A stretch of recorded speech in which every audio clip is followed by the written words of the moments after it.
Ari Eliav, then recently demobbed from the British Army, was the commander on an immigrant ship. Illegal immigration was the main force that made the British leave Palestine.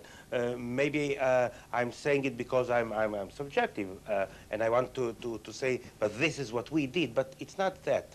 I think that the sabotage and the terror that was going on inside Palestine then, and the armed struggle, which was done by the Haganah and the Etzel, the Begin people and the Lehi, these were forces, no doubt, but they were not unique in a way, because you had it in many colonies or ex-colonies. But the fact that there were thousands of people coming day in, day out, night in, night out, week in, week out, month in, month out, by night, refugees, and the whole world saw it. And the British Navy, His Majesty's ships, after a glorious victory of between 40 and 45, had to fight those refugees at high sea, and the whole world saw it. There was this drama. I think the British couldn't take it. We had a case, and we maximized. I now, well, let's say, quote unquote, confess. We maximized it. We said, you can't do it to us. What are you doing to us? You who fought the Nazis, what are you doing to the victims of the Nazis? Let the world see. The world did see. There was a wave of sympathy for the Jews. It was not a sympathy which led to the opening of many doors for them in America or elsewhere for that matter, a fact of bitter significance to Arabs and Jews alike. But American sympathy for a Palestine solution increased.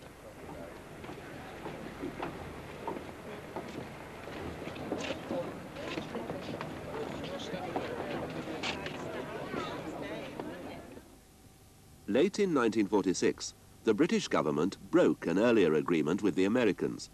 They refused to accept, as they'd promised, the unanimous report of an Anglo-American Commission of Inquiry, which recommended the immediate admission of the disputed 100,000 Jews.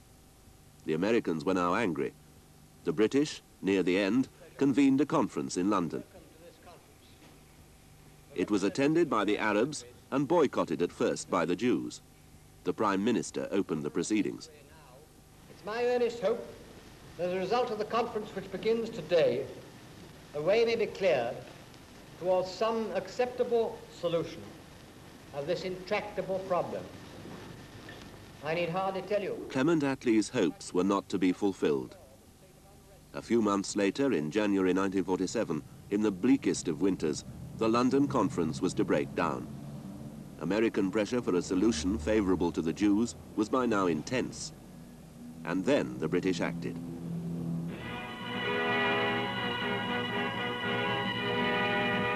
Before a committee of the United Nations Assembly, the British intention of relinquishing the Palestine mandate was stated by the Colonial Secretary, Mr. Creech Jones, who added, "In order that there may be no misunderstanding of the attitude and policy of Britain, I have been instructed by His Majesty's government to announce with all solemnity that they have consequently decided that in the absence of a settlement, they must plan for an early withdrawal of British forces and of the British administration from Palestine." The mandate was returned to the United Nations. Let them sort it out, said the British. Events now moved quickly. A UN Special Committee on Palestine made its way there to survey a grave situation. The United Nations Committee followed the all too familiar footsteps of many earlier investigative bodies stretching back to the 20s. Indeed, its solution, its formula, was no more than a revival of the earlier one recommended by the British Royal Commission of 1937. Partition, separate states for Jews and Arabs. This proposal was acceptable to the official Zionist leadership. Half a state was better than none. It was not their biblical patrimony, not, they argued, what they'd been promised by Balfour, but it would do.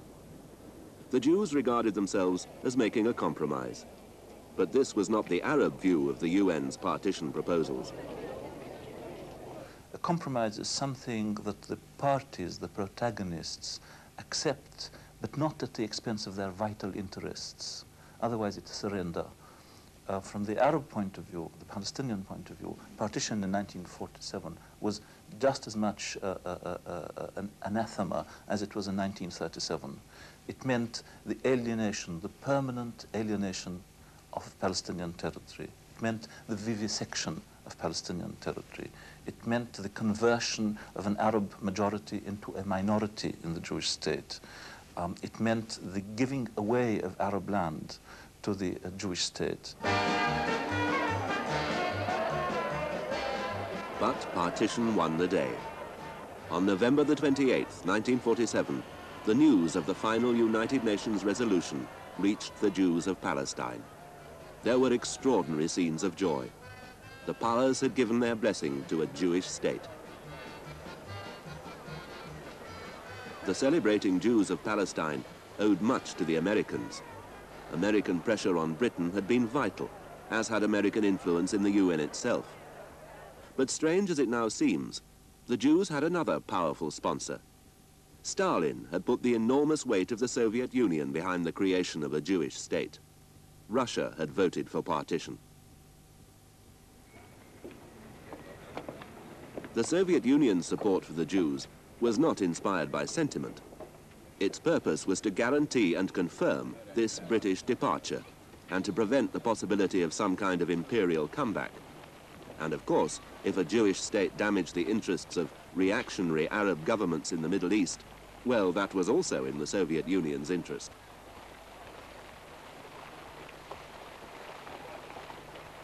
So in 1948, after over 30 years in Palestine, the moment had come. The British packed their bags, as they were already doing elsewhere in the world, and left.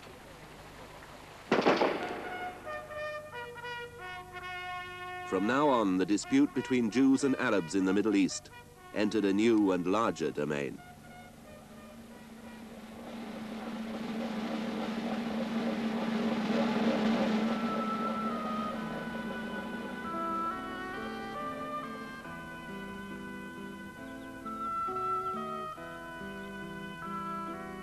The war that followed that departure and Ben-Gurion's declaration of the state was the first of the periodic encounters which have taken place here since.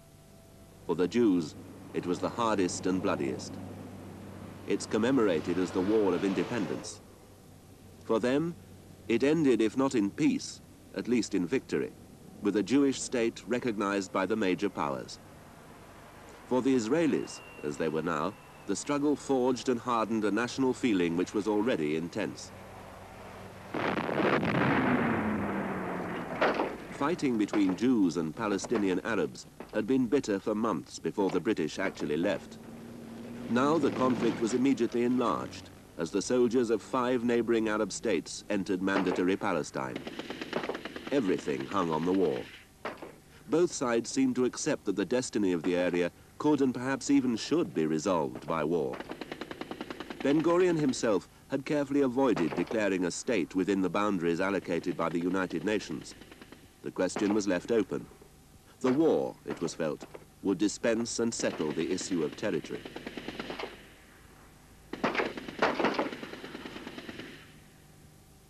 The Arab states, particularly Farouk's Egypt and Abdullah's Transjordan, were divided by private rivalries and personal ambitions. Their armies lacked a united command and united political leadership. Grandiose rhetoric and individual bravery could not compensate for these defects. Punctuated by ceasefires and truces, the war lasted until early 1949, when armistice agreements were concluded. There were no peace treaties.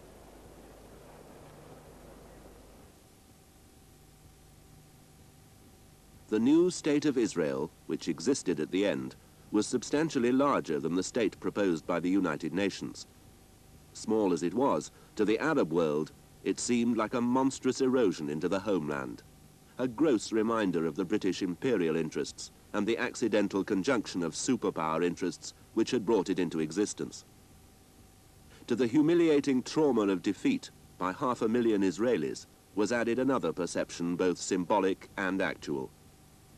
The territory that Israel had acquired meant that the Arab world was hopelessly, literally as well as politically, divided. Direct land communication between Egypt and the Arab states of Asia was no longer possible. So everything wrong in the Arab world was objectified by the Zionist entity.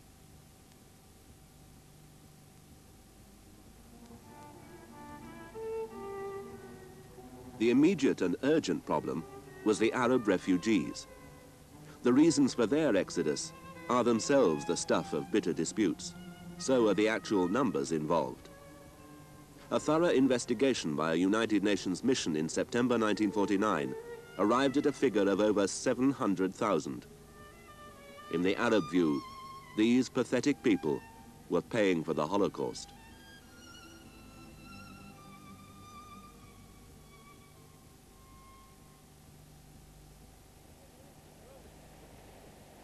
As the barbed wire went up after the truce agreements were signed, it was the immediate future of these new refugees which would provide a new bone of contention, the subject matter of further conflict between Israel and its unforgiving neighbors.